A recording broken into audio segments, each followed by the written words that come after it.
you will lose everything. And ang atin pong tatalakayin sa hapong ito ay polycythemia vera.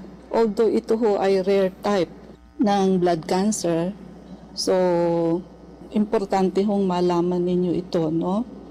Kung ang anemia is kulang sa pulang dugo, ang polycythemia naman ho ay sobra sa red blood cell.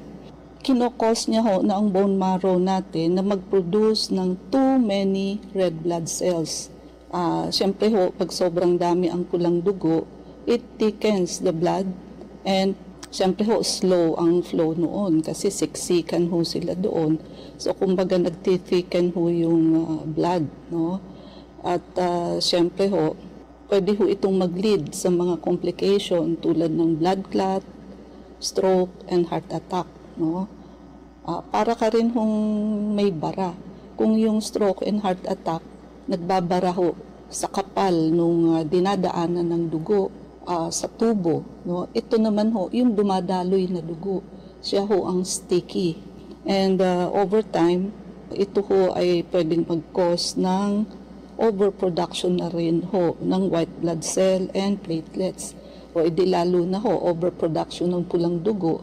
Tapos later on, pati ho puting dugo, may overproduction, pati na ho platelets, no?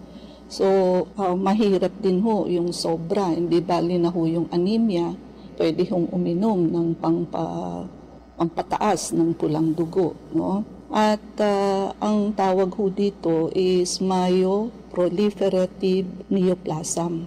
At ang simptomas ho ng polycythemia is many people ho, no?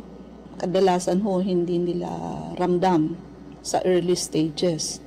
But later ho, as the disease progress, ayan, pwede hong makaramdam ng fatigue, headache, nahihilo, itchiness, so nangangati ho, lalo na ho pag naligo ng maligamgam o mainit. Tapos yung skin ho, syempre, mapula, reddened skin. Ang palad ho, sobra sa pinkish, mas reddish po sa dami ng pulang dugo.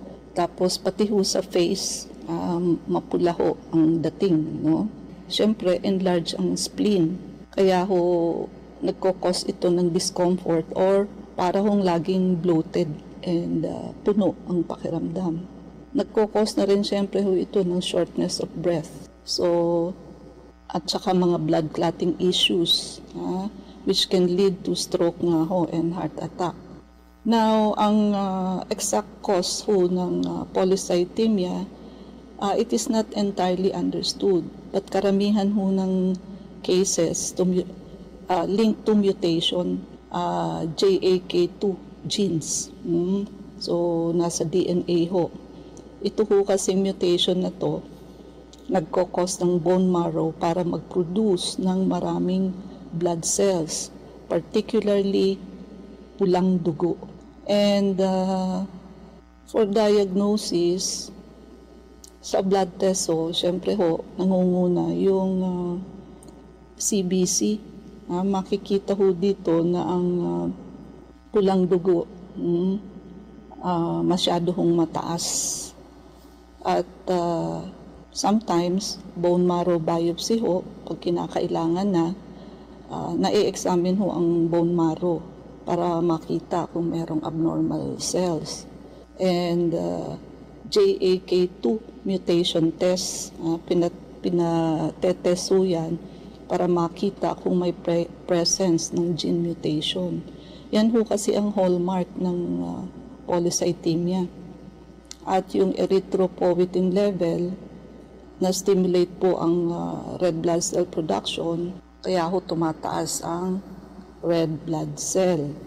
At JAK inhibitor, so para ho makontrol yung mga simptomas. So yun ho ang routine, no? Mabawasan ng dugo, isusuppress yung overproduction, and binibigyan ng blood thinner, and ayun ho, mga gamot na pang-suppress ng bone marrow activity. Sa complication po, medyo serious din ho ang mga complication nito tulad ng blood clots or thrombosis. ayan ho, very sticky yung blood, syempre ho, tumataas ang risk for clot formation, leading to what? Stroke and heart attack. No? So, hindi ho biro. Wala nga hong bara, sticky naman ho yung dumadaloy na dugo. And pag nag-iedad ho syempre ang tao, automatic ho yan, talagang may mga atherosclerosis ho yan o bara sa gilid ng ugat. So may konting bara na ho sa gilid, kung malapot pa ho yung dugo, doble ho yung risk para ma-heart attack and stroke ang pasyente, no? And myelofibrosis, in some cases, no, yung ang bone marrow ho is nare-replace by scar tissue. So leading to severe anemia naman, no? Nagkakapeklat ho yung bone marrow due to overproduction. And rarely, ayan, nag-i-evolve din ho ito into leukemia, more aggressive form of blood cancer, no? Risk factor, sino ho ang risk for having polycythemia? Yung age, no, more common ho ito sa older adults, especially those over the age of 60. So, siyempre ho, yung over the age of 60, marami rin ho itong atherosclerosis, no? Tapos so, sticky pa yung blood. So, yung incidence ho, siyempre increases with age. Mas matanda, mas prone ho na magkaroon nito, no? Pero pwede rin ho itong mangyari sa younger individual. Sa gender, mas marami ho ito sa men than in women.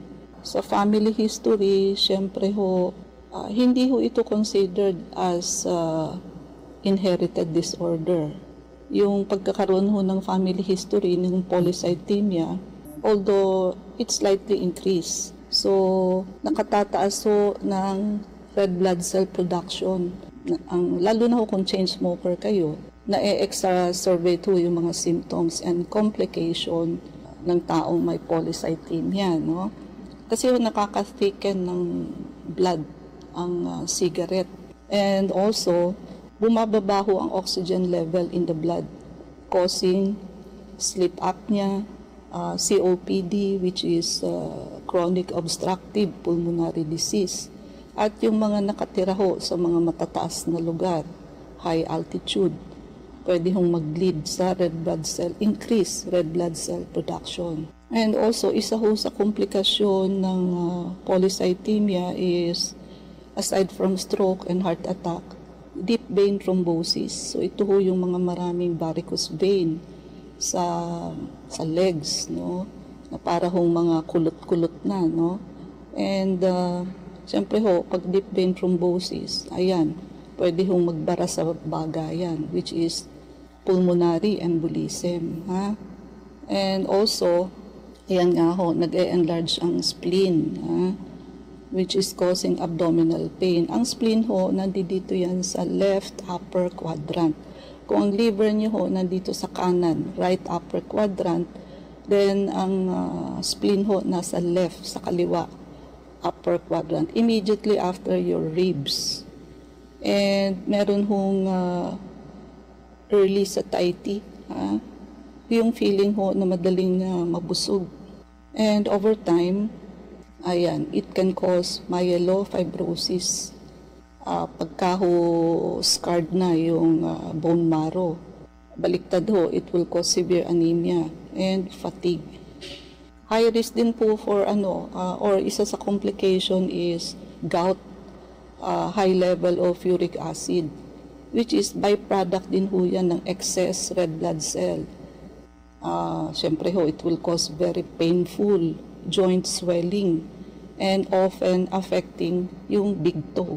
And pwede hong mag-cause yan ng pulmonary hypertension, wherein yung blood pressure ho sa lungs becomes elevated, and it can lead to, ayan, shortness of breath, and syempre ho, over time, masisira ho ang puso. And of course, regarding prognosis, Siyempre ho, yung early diagnosis and treatment, napaka-importante po niyan, no?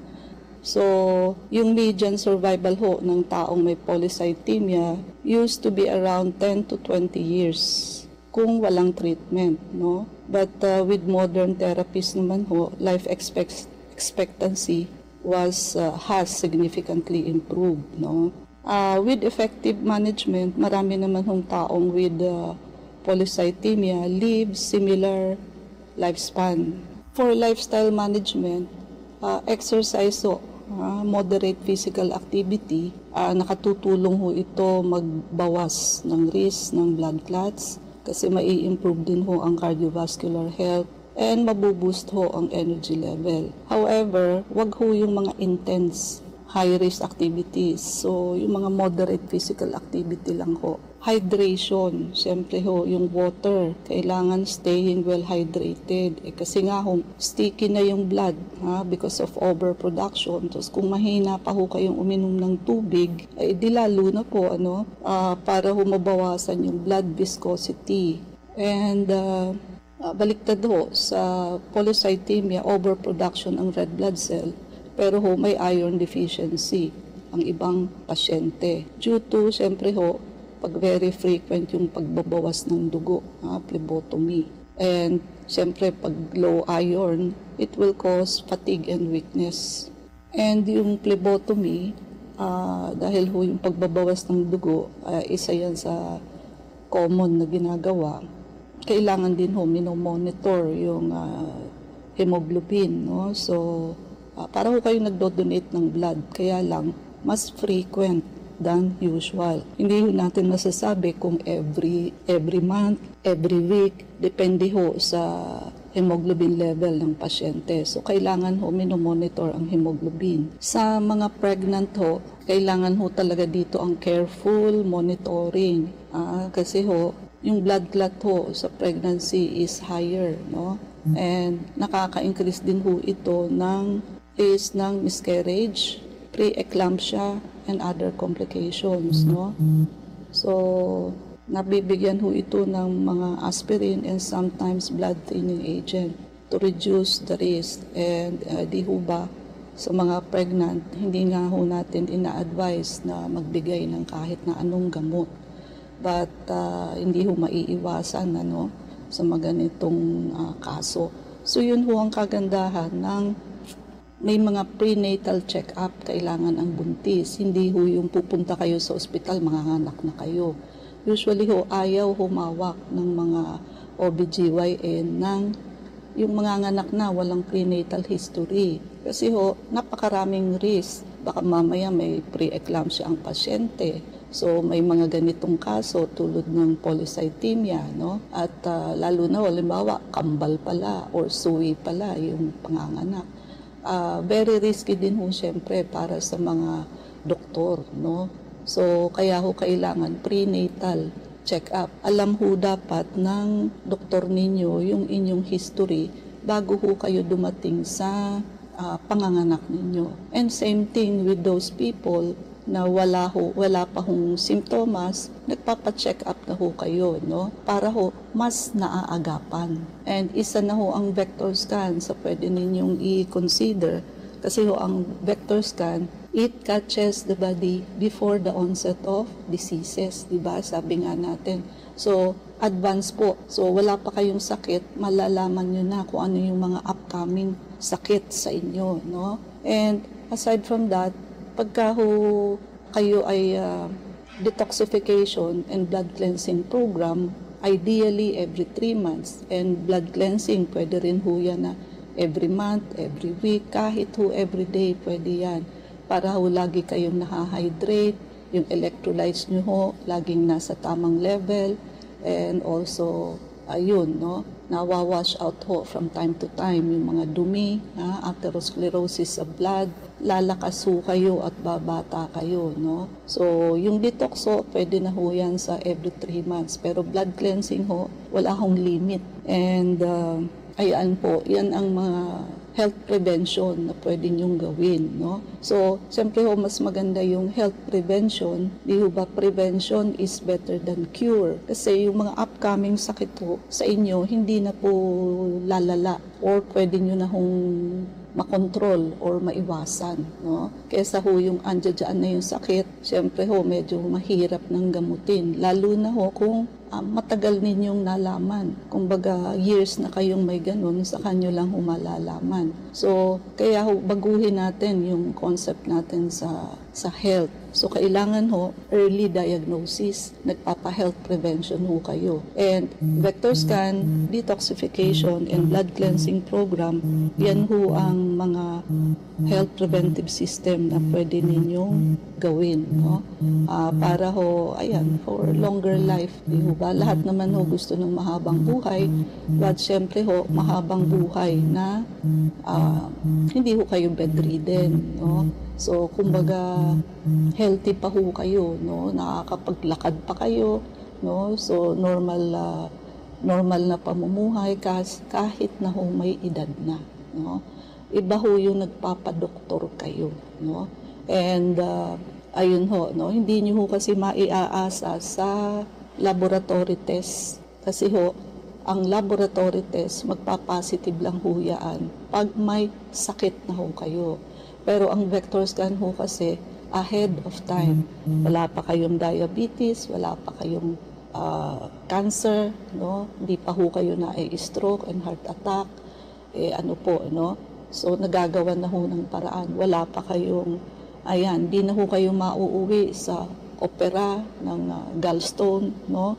Ayun nga po, no, sa mga ayaw hong maoperahan, so tulad ho ng gallstone, kidney stone, para sa puso. So, ayan, meron ho tayong protocol para dyan. At yung may mga fatty liver, cirrhosis of the liver, at yung may mga CKD, no? CKD ho, no, yung mga matataas ang creatinine at dinadialysis. And also yung mga elderly patient na hirap na hong lumakad, pumunta na ho kayo sa amin para palakasin ho natin ang inyong paglakad. Huwag niyo na hong hintayin na totally kayo ho ay maging bedridden at alagain. Napakahirap po. Mabuti ho kung may pambayad kayo ng caregiver. And do not expect also that your apo and anak ay willing kayong alagaan because siyempre ho, may mga sariling agenda din yan. Nagtatrabaho, yung mga apo ninyo nag-aaral. So, effort ho talaga yung magkaroon ng 24/7 na mag-aalaga sa inyo, no? Kasi ho, pag bedridden kayo, ultimong pagpunta nyo sa CR, pagkain ninyo, pag-toothbrush ninyo, di kayo makatayo, di ho ba? So, napakalaking ano ho yun, hirap. So, ngayon pa lamang ho, ayusin na ho ang inyong paglakad, no? IB, mga numero. Para po sa mga nais magtanong, mag-text po kayo sa 0922-875-2899. Tanong ni 7659. Ang sinasabi nyo ba na alkaline stone ay nakukuha sa pag-inom ng alkaline water? Kasi po may kidney stone po ako. Size 3 mm. Okay, hindi po, no? So, magkaiba po yun. So, ang alkaline water, wala hong magagawa yan na harm sa ating body. Wag lang ho super alkaline naman yung pH, no? So, talaga hong may mga stones na by nature. So, alkaline ho sila. And para ho sa stones ninyo, pumunta ho kayo sa amin, meron ho tayong protocol para dyan. Kasi may mga taong talagang stone former ang pamilya. So also, iwasan nyo ho ang maaalat, pagkain ng mga food na rich in uric acid, no? So iwasan nyo ho yun, mga beans, nuts, yung mga laman loob, cheese, oatmeal, coffee, so, yung mga ganun po. And also, very important sa kidney stone is, kailangan ho, you are drinking enough water. So, computein nyo ho kung ilang baso kayo ng tubig. So, weight in kilos ninyo times 50 divided by 250. So, kung ano ho ang lalabas dyan na numero, yan dapat ho ang baso ng tubig na iinumin nyo sa isang araw, no? Wala na po tayong oras, so mangyari po lamang na kayo magpalista kung kayo yung magpapacheck up. So, Unit 1101, Clinica Medica 101, Centuria Medical Makati, Salamanca Street Corner, Kalayaan Avenue, Makati City. So,